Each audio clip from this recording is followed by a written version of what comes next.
আজি মহালয়া সমগ্ৰ ৰাজ্যৰ লগতে বিশ্বনাথতো এই মহালয়াৰ এক উখল-মাখল পৰিৱেশ।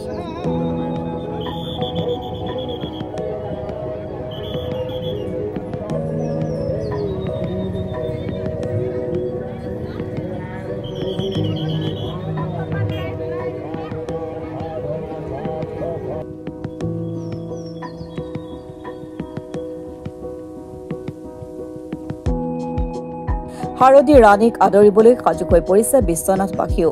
পুৱাৰ পৰা ৰাজপথত দেখা গ'ল ভক্তপ্ৰাণ ৰাইজৰ লোকে লোকাৰণ্য হৈ পৰাৰ লগতে বিভিন্ন পূজা কমিটিসমূহে বিভিন্ন দেৱ দেৱী সাজি শোভাযাত্ৰা কৰাও পৰিলক্ষিত হয়।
আমার এই মহালয়ার পরে আরম্ভ হয় আমার দুর্গা পূজাটি।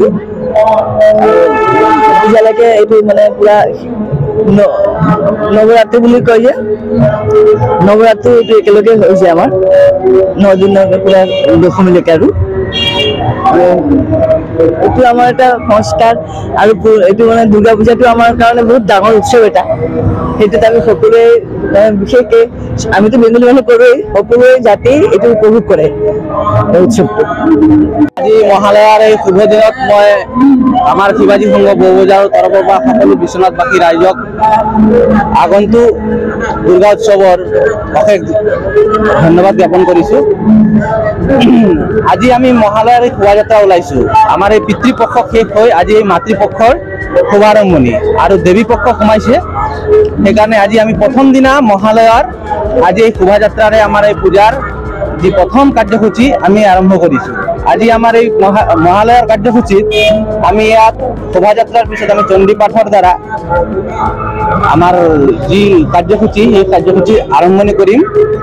আৰু আমি এই পূজাৰ দ্বাৰা আমি এবাৰ এনেকুৱা বিচাৰিছোঁ যে আমাৰ মাতৃশক্তিক যাতে আমি সন্মানে জীয়াই ৰাখিব পাৰোঁ এই সমাজত, তাৰ বাবে আমি যাতে সকলো পুৰুষ সমাজ এক হৈ আমাৰ ভিতৰৰ যি নাৰী শক্তি আছে সেই নাৰী শক্তিক আমি কেনেকৈ জাগ্ৰত কৰিম আৰু আমি সমাজত থকা নাৰীক কেনেকৈ সন্মান সহকাৰে জীয়াই থাকিবলৈ এই সমাজত অধিকাৰ দিম, তাৰ বাবে এই পূজাৰ এইবাৰৰ পূজা আমাৰ এইটোৱে আমাৰ প্ৰথম প্ৰধান উদ্দেশ্য হ'ব।